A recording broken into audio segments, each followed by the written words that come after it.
ನಮಸ್ಕಾರ.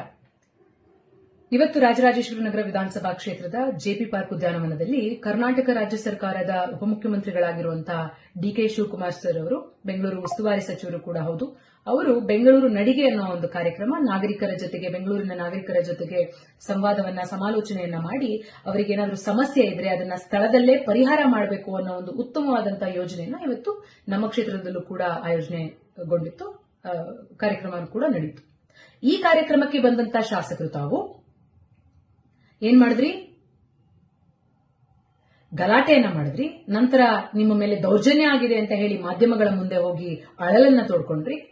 ಮಾಧ್ಯಮಗಳ ಮುಂದೆ ಬಹಳ ರೋಷಾವೇಶದಿಂದ ಹೇಳಿಕೆಗಳನ್ನ ನೀಡಿದಿರಿ. ಏನಂತ?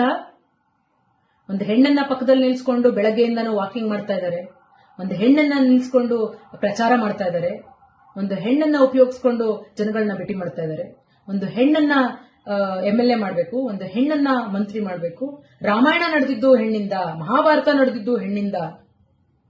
ಯಾಕ್ರಿ ಇಷ್ಟೊಂದು ತಾತ್ಸಾರ ನಿಮ್ಗೆ ಹೆಣ್ಣು ಅಂದ್ರೆ? ಯಾಕೆ ಇಷ್ಟು ತುಚ್ಛವಾಗಿ ಒಂದು ಹೆಣ್ಣು ಬಗ್ಗೆ ಮಾತಾಡ್ತಿರಲ್ಲ?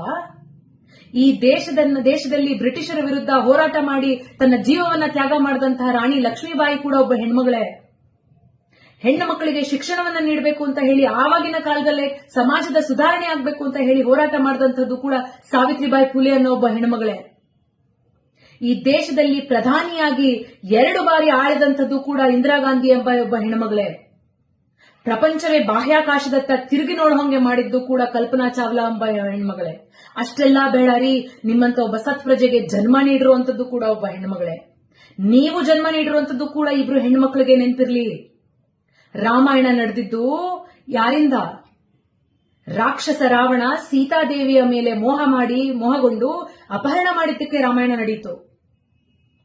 ಕೌರವರು ದ್ರೌಪದಿಯ ವಸ್ತ್ರಾಪಹರಣ ಮಾಡಿದ್ರು ಅಂತ ಕುರುಕ್ಷೇತ್ರ ನಡೆಯಿತು.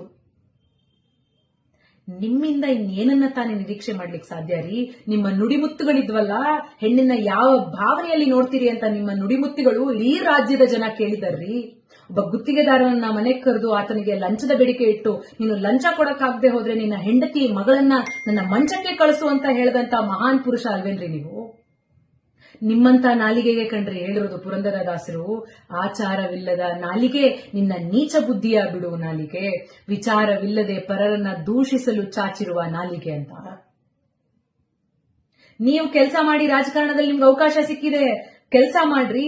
ಆದ್ರೆ ಪಾಟ್ ಹೋಲ್ ಮುಚ್ಚಿ ಅಂತ ಅಂದ್ರೆ ಇಂಜಿನಿಯರ್ಗಳಿಗೆ ಕರೆದುಬಿಟ್ಟು ಪಾಟ್ ಹೋಲ್ ಮುಚ್ಕೂಡ್ದು, ಸರ್ಕಾರಕ್ಕೆ ಕೆಟ್ಟ ಹೆಸರು ಬರಬೇಕು, ಜನಗಳು ಹೆಂಗಾದ್ರೂ ಸಾಯ್ಲಿ, ಸರ್ಕಾರಕ್ಕೆ ಸಚಿವರಿಗೆ ಕೆಟ್ಟ ಹೆಸರು ಬರಬೇಕು ಅಂತ ಹೇಳಿ ಪಾಟ್ ಹೋಲ್ ಮುಚ್ಚಕ್ ಬಿಡದೆ ಇರುವಂತ ನೀವು ಇವತ್ತು ಅಭಿವೃದ್ಧಿ ಬಗ್ಗೆ ಮಾತಾಡ್ತೀರಿ, ನಿಮ್ಮನ್ನ ಕಡೆಗಣಿಸಿದ್ರ ಬಗ್ಗೆ ಮಾತಾಡ್ತೀರಿ. ನೀವು ಮಾಡಿದಂತ ಹಗರಣಗಳು, ನೀವು ಮಾಡಿರುವಂತ ಜೆಪಿ ಪಾರ್ಕ್ ಉದ್ಯಾನದ ಹಾಳ್ಗಿಡಿದಿರುವಂತ ಜೆಪಿ ಪಾರ್ಕ್ ಉದ್ಯಾನದ ಬಗ್ಗೆ ಜನಸಾಮಾನ್ಯರು ಇವತ್ತು ಹೋಗಿ ಎಲ್ಲ ಕಂಪ್ಲೇಂಟ್ ಮಾಡ್ತಾ ಇದ್ರಲ್ರಿ. ಆ ಚೆನ್ನಾಗಿದ್ದಂತ ಸ್ವಿಮ್ಮಿಂಗ್ ಪೂಲ್ ಅಲ್ಲಿ ಇವತ್ತು ಹಾವು ಚೇಳುಗಳು ಓಡಾಡ್ತಾ ಇದಾವೆ. ಆ ಮಕ್ಕಳು ಆಟ ಆಡ್ತಾ ಇದ್ದಂತಹ ಆಟದ ಮೈದಾನ ಇವತ್ತು ಎಲ್ಲವೂ ಕೂಡ ನೆನಗುದಿಗೆ ಬಿದ್ದಿದೆ. ಅಲ್ಲಿ ಅಲ್ಲಿ ಉಪಯೋಗಿಸ್ಲಿಕ್ಕೆ ಯಾವ ವ್ಯವಸ್ಥೆನೂ ಕೂಡ ಇಲ್ಲ. ಇದೆಲ್ಲವೂ ಕೂಡ ಎಲ್ಲಿ ಜನಗಳ ಮುಂದೆ, ಎಲ್ಲಿ ಸಮಾಜದ ಮುಂದೆ, ಎಲ್ಲಿ ಮಾಧ್ಯಮದ ಮುಂದೆ ಬರುತ್ತೋ ಅಂತ ಹೇಳಿ ಇವತ್ತು ಒಂದು ದೊಡ್ಡ ನಾಟಕವನ್ನ ಸೃಷ್ಟಿ ಮಾಡಿ ನನಗೆ ಮೇಲೆ ದೌರ್ಜನ್ಯ ಮಾಡಿದ್ರು ಅಂತ ಹೇಳಿ ಹೇಳಿಕೆಗಳನ್ನ, ಬಾಯಿಗೆ ನಾಲಿಗೆಗೆ ಎಲ್ಲಿಬಿಲ್ಲ ಅಂತ ಹೇಳಿ ಏನ್ ಬೇಕೋ ಹೇಳಿಕೆಗಳನ್ನ ನೀಡ್ತಾ ಇದ್ದೀರಲ್ಲ ನೀವು. ಇನ್ನೊಂದು ವಿಪರ್ಯಾಸ ಹೇಳಲೇಬೇಕು ಇದನ್ನ. ತಾವು ಬಹಳ ಗೌರವ ಇದೆ ನನಗೆ RSS ಬಗ್ಗೆ ಅಂತ ಹೇಳಿ ತಾವು ನನ್ನ RSS ಟಾಪಿಕ್ ತೆಗೆದುಬಿಟ್ರು, ಹಂಗೆ ಅಂತ ಅವಮಾನ ಮಾಡ್ಬಿಟ್ರು ಅಂತ ಹೇಳ್ತಿದ್ದೀರಲ್ಲ. ನನಗೆ ಸತ್ಯವಾಗ್ಲೂ ನಗಬೇಕು ಅಳಬೇಕು ಗೊತ್ತಾಗ್ತಾ ಇಲ್ಲ. RSSಗೆ 100 ವರ್ಷದ ಇತಿಹಾಸ ಇದೆ ಅಂತ ಹೇಳ್ತಾರೆ ನಿಮ್ಮ ನಾಯಕರು ಎಲ್ಲರೂ ಕೂಡ. ಆ RSSಗೆ ನಿಮ್ಮಂತವ್ರು ಒಬ್ಬ ಅತ್ಯಾಚಾರದ ಆರೋಪಿ, ಒಬ್ಬ ಅನಾಚಾರ ಮಾಡುವಂತ ಆರೋಪಿ, ನಿಮ್ಮದೇ ಪಕ್ಷ ಬಿಜೆಪಿ ಪಕ್ಷದ MLC ಆಗಿದ್ದಂತವರು ನಿಮ್ಮ ವಿರುದ್ಧ ಈಗಲೂ ಕೂಡ ಕೋರ್ಟ್ನಲ್ಲಿ ಕೇಸನ್ನ ನಡೆಸ್ತಾ ಇದ್ದಾರೆ.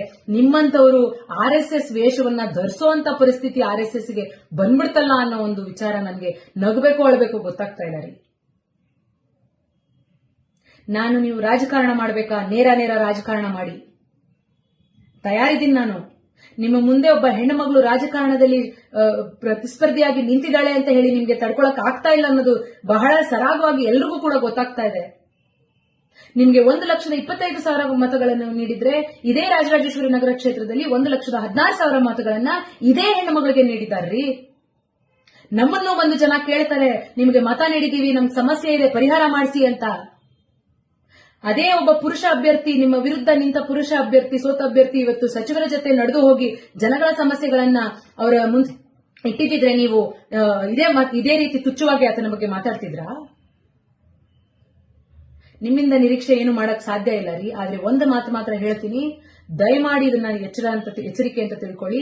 ಮತ್ತೊಮ್ಮೆ ನೀವು ತುಚ್ಛವಾಗಿ ಬಹಳ ಕೀಳ್ಮಟ್ಟಕ್ಕೆ ನಮ್ಮ ಬಗ್ಗೆ ಮಾತಾಡಿದ್ರೆ ನಾನು ಕಾನೂನಿನ ಮೂಲಕ ಹೋರಾಟ ಮಾಡಬೇಕಾಗತ್ತೆ. ಎಚ್ಚರ ಇರಲಿ.